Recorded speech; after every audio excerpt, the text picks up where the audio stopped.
टमाटर एक ऐसी फसल है जो कि बहुत ही सेंसिटिव है, खासकर बरसात के समय पर। यदि आप अगेती टमाटर लगाते हैं तो ये समस्याएं और बढ़ जाती हैं, और इन समस्याओं में सबसे प्रमुख समस्या में अगर देखें तो वो है ब्लाइट। ब्लाइट को कैसे कंट्रोल कर सकते हैं, उसके प्रकार क्या हैं, आज इस वीडियो पर हम यही समझने की कोशिश करेंगे। और मैं आपको 2 स्प्रे बताऊंगा जिन्हें यदि आप अपनी फसल पर डालते हैं तो आप यकीन मानिए आपकी जो ब्लाइट है वो काफ़ी हद तक कंट्रोल हो जाती है। और यदि प्रिवेंटिव रूप से अगर आप डाल के चलते हैं तो आपकी फसल पर ब्लाइट नहीं आएगी। चलिए वीडियो की शुरुआत करते हैं। मैं हूं राकेश साहू, आप देख रहे हैं एग्रो जीवन बातें किसान की। आपके अपने चैनल में आपका फिर से स्वागत है। वीडियो की शुरुआत करते हैं, और वीडियो शुरुआत करने से पहले मैं आपको बता दूं, जानकारी पसंद आए तो एक वीडियो को लाइक ज़रूर करें, और चैनल पहली बार आए तो चैनल को सब्सक्राइब जरूर करें। सबसे पहले हम ये समझते हैं कि टमाटर की फसल पर जो ब्लाइटें आती हैं वो कितने प्रकार की होती हैं। तो ब्लाइटों में अगर हम देखें तो सबसे पहली आती है अर्ली ब्लाइट। ये समय के हिसाब से भी अर्ली होती है, यानी कि सबसे पहले आपको दिखाई देगी तो अर्ली ब्लाइट दिखाई देगी आपको, और शुरुआती पत्तियों पर दिखाई देगी। इससे आप ऐसा भी समझ सकते हैं। इसके बाद होती है हमारी लेट ब्लाइट। लेट ब्लाइट से नाम से जैसा कि आप जानते हैं कि लेट से मतलब है कि हमारा थोड़ा समय के बाद आती है, वो ऊपर की पत्तियों में आती है वो। इसके बाद तीसरी ब्लाइट होती है बैक्टीरियल ब्लाइट। बैक्टीरियल ब्लाइट जो होती है वह बैक्टीरियल डिजीज़ है, यानी कि बैक्टीरिया के कारण जो ब्लाइट आती है वह होती है बैक्टीरियल ब्लाइट हमारी। इसकी जो पहचान है वह ये है कि काले काले धब्बे आपको पत्तियों पर, कभी कभी पौधों पर दिखाई देती है, तनों पर दिखाई देती है। तो आप इसे पहचान सकते हैं। बहुत ही छोटे धब्बे होते हैं, बाद में ये बड़े हो जाते हैं। अगर हम अर्ली ब्लाइट की पहचान की बात करें तो अर्ली ब्लाइट की पहचान सीधी सी बात है कि छोटी जो पत्तियां होती हैं, नीचे की जो पुरानी पत्तियां होती हैं हमारी, जैसे जैसे पौधा बड़ा होता जाता है और जो पत्तियां पुरानी पत्तियां होती हैं उन पत्तियों पर अगर हम देखें तो पीलापन, ठीक है, पीलापन आपको दिखाई देगा। छोटे काले बड़े धब्बे होंगे आपके, और वो जो धब्बे हैं बाद में बड़े होते जाते हैं। जैसे बैल की आँख होती है उस तरीके से आप उसको समझ सकते हैं। अगर हम लेट ब्लाइट की पहचान की बात करें तो लेट ब्लाइट की पहचान में सबसे बड़ी पहचान ये है कि वह ऊपर की पत्तियों पर आती है, और अधिकतर वो अभी नहीं आएगी, ठीक है। अर्ली ब्लाइट अभी आएगी, बैक्टीरियल ब्लाइट भी अभी आएगी, लेकिन जो लेट ब्लाइट है वो थोड़े समय के बाद आएगी। लगभग जब हमारी वर्षा थोड़ी सी मध्यम हो जाती है, बरसात कम होती है, यानी कि अचानक से पानी गिर जाता है, तापमान तेज़ रहता है, ह्यूमिडिटी रहती है, उस समय पर ये लेट ब्लाइट जो है वो ज़्यादा आती है, टेम्परेचर ज़्यादा होने के कारण, ठीक है। तो लेट ब्लाइट की सबसे बड़ी पहचान यही कि ऊपर की पत्तियों पर आपको किनारे से पत्तियां सूखी हुई दिखाई देंगी, और धीरे धीरे फिर पत्तियां वो पूरी सूख जाती हैं। अधिकतर आपने देखा होगा लीफ माइनर में जैसा होता है, जो टूटा एब्सोल्यूटा था आपका, वो टूटा एब्सोल्यूटा भी अधिकांश मतलब उसके जो लक्षण है वो आपके लेट ब्लाइट से मिलती जुलती है, इसलिए आपको फर्क करके आना चाहिए। तो ये हमने तो पहचान समझ ली। अब पहचान के बाद बात आती है कि इन्हें हम कंट्रोल कैसे कर सकते हैं। तो कंट्रोल करने के 2 तरीके हैं, एक तो प्रिवेंटिव रूप से और दूसरा क्यूरेटिव रूप से। तो प्रिवेंटिव रूप से अगर हम देखें तो आप यदि जब भी बारिश होती है, ठीक है, आपने 2-3 दिन रेगुलर बारिश देखी है, तो उसके बाद आप तुरंत जो है COC का एक अगर सिंगल स्प्रे भी आप कर देते हैं, सिर्फ COC का, तो आपका काम हो जाता है। लेकिन यदि आपने ये नहीं करवाया है, बारिश लंबे समय तक हो रही है और ब्लाइट आपकी आ चुकी है, तो आपको फिर जो है 2 प्रकार से ट्रीटमेंट करने होते हैं।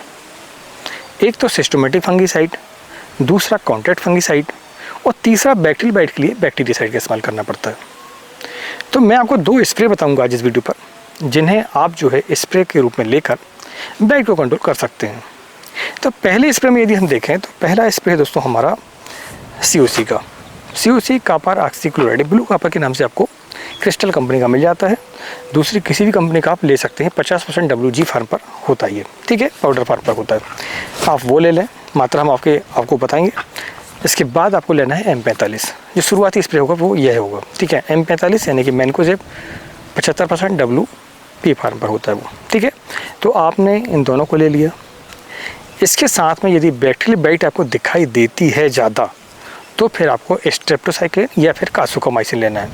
अन्यथा अगर नहीं दिखाई दे रही है तो आपका COC भी एक प्रकार से बैक्टीरियासाइड ही होता है, तो आपका काम हो जाता है, ठीक है। तो आप इनकी जो मात्रा है आप पहले सुन लें। 200 लीटर का ड्रम लें एक आप, और 200 लीटर के ड्रम में लगभग 400 ग्राम आपका COC और 400 ग्राम ही आपको M45 लेना है, ठीक है, और दोनों को आपको मिक्स करना है।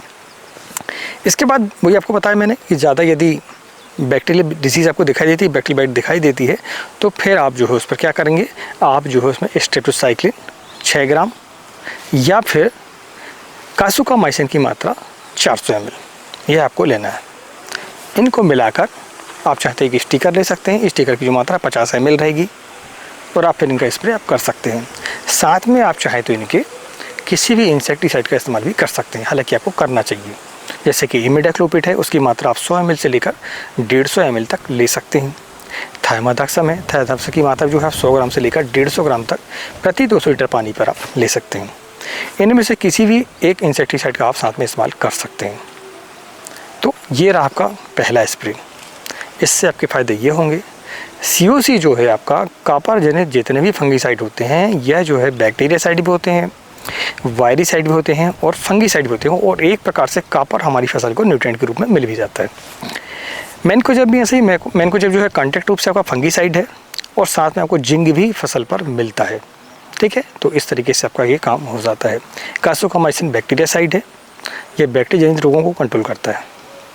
आपने इसके साथ में इमिडाक्लोपिड लिया है तो उड़ने वाले पतंगे, हल्के फुल्के आपका लीफ माइनर जो छोटी पत्तियों पर शुरुआती अवस्था पर आता है वो ये कंट्रोल हो जाते हैं। थ्रिप्स भी काफ़ी हद तक कंट्रोल हो जाता है इससे। माहो है, ये भी आपके कंट्रोल हो जाते हैं। ठीक है, वाइट फ्लाई भी कंट्रोल हो जाता है इससे।